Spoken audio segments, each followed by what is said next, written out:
My husband was smirking, signing our divorce papers. But when the judge revealed my wealth, he was. I sat in the Fulton County Courthouse, the kind of place that smells like old wood and bureaucracy, with high ceilings and rows of uncomfortable benches. The Atlanta skyline peeked through the tall windows, a reminder of the city I'd fought to make my home. Daniel was across the table signing our divorce papers with a smirk that made my chest tighten. His pen moved fast, like he couldn't wait to be done with me. He wore a tailored gray suit, the kind that costs about $1,500 at a Buckhead boutique, and a silver watch that caught the light every time he moved. I'd given him that watch for our 3rd anniversary, back when I thought love was enough. He didn't look at me. Not once. His hazel eyes, the ones I used to lose myself in, stayed fixed on the papers. I folded my hands in my lap, my simple navy dress feeling out of place next to his polished arrogance. The clerk, a tired woman with a tight bun, took the papers without a word. I wondered if she saw this every day, marriages ending, people pretending they'd won. Daniel leaned back, that smirk still there, like he'd already cashed a check with my name on it, 6 years of marriage, and this was what it came to. But I wasn't here to fight. I'd learned long ago that yelling doesn't fix betrayal. I kept my face calm, even as my heart churned with a mix of anger and something softer. Maybe sadness, maybe relief. The judge, a woman with silver hair and sharp eyes, adjusted her glasses. Her voice was steady as she started reading my financial disclosures. That's when Daniel's smirk faltered, just for a second, like he sensed something coming. I didn't move. I didn't need to. The truth was in those papers, and it was about to speak louder than his confidence ever could. 6 years ago, I met Daniel at the Moscone Center in San Francisco, a sprawling convention hall buzzing with tech hopefuls and overpriced coffee. It was 2019, and I was there pitching my startup idea, a software tool for AI-driven business analytics. I wore sneakers and a blazer, my hair in a messy bun, more focused on my presentation than networking. Daniel stood out in the crowd, leaning against a booth in a navy blazer that probably cost $200, the kind of thing a young dreamer buys to look the part. He had this easy smile, the kind that made you feel like you were the only person in the room. When he asked about my project, his questions were sharp, like he genuinely cared. I liked that. I liked him. We talked over coffee, then dinner, and by the end of the conference, we'd exchanged numbers. He was from Atlanta, too, working for a small marketing firm, dreaming of his own startup. I fell fast, maybe too fast. His laugh was warm, and he had this habit of tapping his thumb on the table when he got excited, like he couldn't contain his ideas. A year later, we married in a small ceremony at Piedmont Park, under the oak trees, with just family and a few friends. I wore a simple white dress, and Daniel kept touching my hand, like he couldn't believe we were real.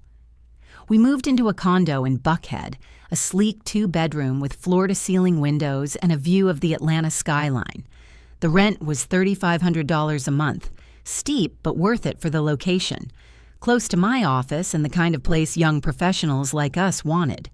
The condo had white walls, hardwood floors, and a kitchen island where I'd leave coffee mugs half full, a habit Daniel teased me about. I'd started my company in a cramped midtown office, a former warehouse with exposed brick and too many extension cords. My team of 5 built software that helped businesses predict market trends, and it was taking off. I worked late, coding until my eyes burned, fueled by takeout from the Vortex down the street. Daniel said he was proud. He'd come by the office sometimes, bringing me iced coffee from a local shop, Condesa, and we'd talk about our dreams. My company going global, his marketing ideas catching fire. But there were moments, even then, that felt off. He'd push for vacations we couldn't quite afford, like a 4-day trip to the Bahamas that cost $5,000, charged to our joint account. I paid it, thinking it was for us, but he spent half the trip on his phone, talking about investors. I told myself he was ambitious, that he was trying to keep up with me. I wanted to believe we were building something together. Looking back, I see the cracks. He'd get quiet when I talked about my company's growth, like it reminded him of his own stalled plans. He wanted to be the one pitching big ideas, not the guy bringing coffee. I think he loved me, in his way. But he loved the idea of success more. I'd catch him staring out our condo windows, not at the skyline, but at something farther, something he thought he deserved. I ignored it. Love makes you blind like that. I thought we had time to fix things, to grow together. I was wrong. It started with small things, the kind you brush off because you're too busy or too trusting. 3 years into our marriage, Daniel's phone would light up at odd hours, 2 in the morning, 3. I'd see it glowing on the nightstand in our Buckhead condo, the light bouncing off the hardwood floors. "Just a client," he'd say, his voice too quick, and I'd nod, half asleep, not wanting to seem paranoid. The condo was our sanctuary, with its open-plan living room and a balcony where I'd sip coffee on weekends, watching joggers along Peachtree Road. I didn't want to ruin that peace, but doubt has a way of creeping in. Daniel started taking weekend trips to Miami, calling them work retreats for his marketing firm. Each trip cost about $2,000, $400 for flights, the rest for hotels and meals. I saw the charges on our joint account, but I didn't question them at first. He'd come back with stories about networking at South Beach bars, his eyes bright but distant, like he was selling me something. I'd sit at our kitchen island stirring sugar into my coffee, trying to believe him. He'd always bring me a trinket, a cheap seashell keychain, a postcard, small gestures that felt hollow. I kept them in a drawer, telling myself they meant something. Then came the bigger signs. He started wearing a new cologne, something sharp and expensive, probably $150 for a bottle of Creed Aventus. It clung to his shirts, mixing with the laundry in our closet. His phone was locked now, a passcode I didn't know. He'd take calls in the guest room, his voice low, laughing in a way he hadn't with me in months. I'd stand in the hallway, barefoot on the cold floor, my stomach twisting with a mix of fear and denial. I wanted to be wrong. I wanted the man who danced with me in Piedmont Park to still be there. The final straw was a credit card charge, one I found while paying bills at my desk in the condo. $1,200 for a single night in a penthouse suite at the Fontainebleau, Miami Beach.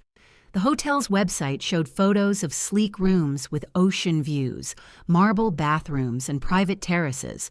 Nothing like the budget hotels Daniel claimed he stayed in. I checked the date. A weekend I'd spent at my Midtown office, debugging code until dawn. He hadn't been with me. My hands shook as I stared at the screen, not because I was surprised, but because I wasn't. Deep down, I'd known for months. I didn't confront him. I couldn't. Part of me was furious, ready to throw his clothes onto the balcony and scream. But another part, smaller, quieter, felt broken, like I'd failed him somehow. Maybe if I'd worked less, been home more, he wouldn't have looked elsewhere. I hated that thought, hated how it made me question myself. So I pushed it down. I started paying attention instead. I noticed how he'd fidget when I asked about his day, how he'd change the subject to my company, his voice tinged with something sharp. Envy, maybe. He wasn't just cheating. He was chasing a life he thought he deserved, one where he was the star, not the guy married to one. I kept quiet, but I stopped sleeping well. I'd lie in our king-sized bed, staring at the ceiling fan, wondering who he was with in that penthouse. The pain didn't stay soft for long. It hardened, turned into something I could use. I wasn't going to let him take my heart and my life, not without a fight. The pain didn't go away, but it changed. It wasn't just hurt anymore, it was fuel. I sat at my desk in the Midtown office, surrounded by monitors and sticky notes, the hum of my team's keyboards filling the air. The office was a converted warehouse with red brick walls and a coffee machine that never stopped running. My desk faced a window overlooking Marietta Street where food trucks lined up at noon, their smells drifting up to remind me to eat. I wasn't sleeping much, but I was thinking clearly for the first time in months. Daniel thought he could take half of everything I'd built. I wasn't going to let that happen. I started with my finances. I hired a forensic accountant, a quiet man named Paul, who charged $5,000 for 2 weeks of work. He went through my books, tracing every dollar to make sure nothing could be touched. My company, now worth $15 million, was my lifeline. Paul suggested moving it into an irrevocable trust, a legal setup that would keep it out of Daniel's reach.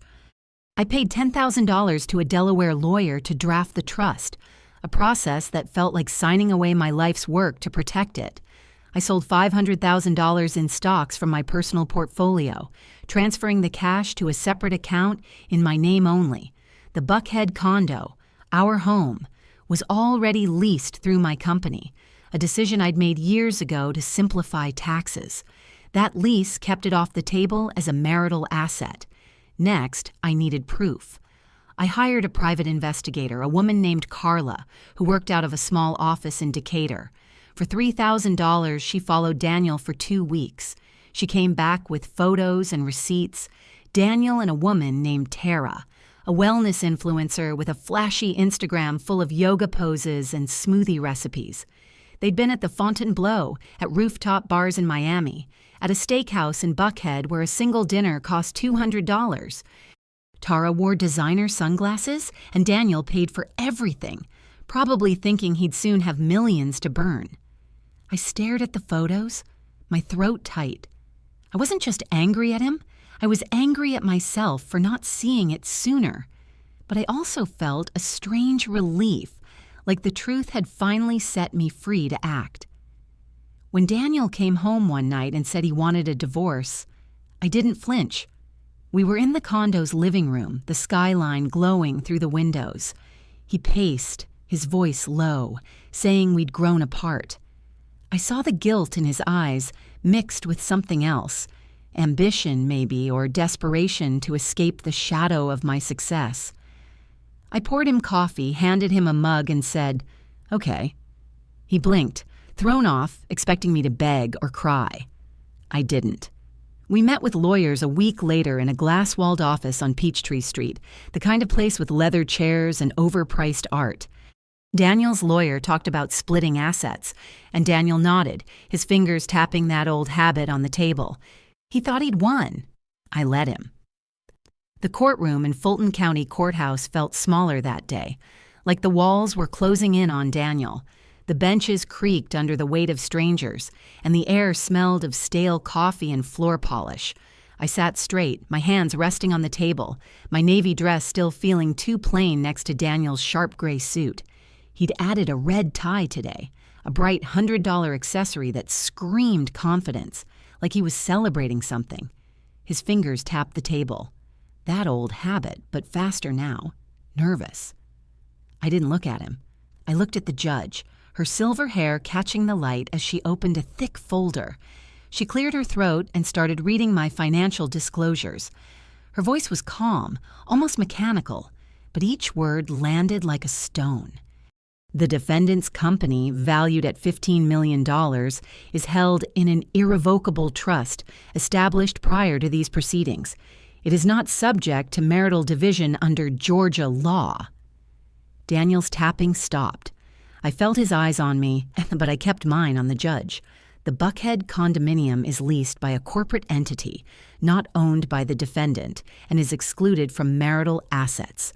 Liquid assets in the defendant's personal accounts total $38,000. The room went quiet, the kind of quiet that hums in your ears. Daniel's lawyer, a thin man in a pinstripe suit, leaned forward, flipping through papers like he'd missed something. Daniel's face changed. His smirk was gone, replaced by a tight jaw and wide eyes. He gripped the table, his knuckles pale against the dark wood. I didn't feel joy. Not exactly. There was a flicker of satisfaction, but it was tangled with something heavier. Grief, maybe, for the man I thought he was. I'd spent years loving him, and now he was a stranger, undone by his own greed.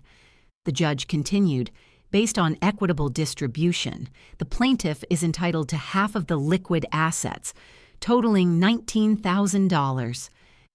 Daniel let out a choked sound, not quite a word. His lawyer whispered something, but Daniel didn't respond. He stared at the judge, then at me.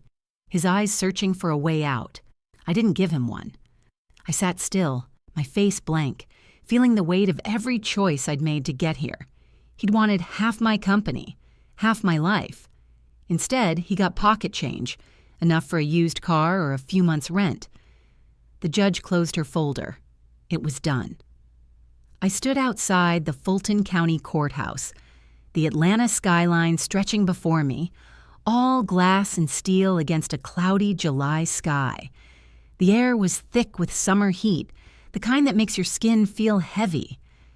Daniel brushed past me, his red tie loosened, his steps quick and uneven on the courthouse steps.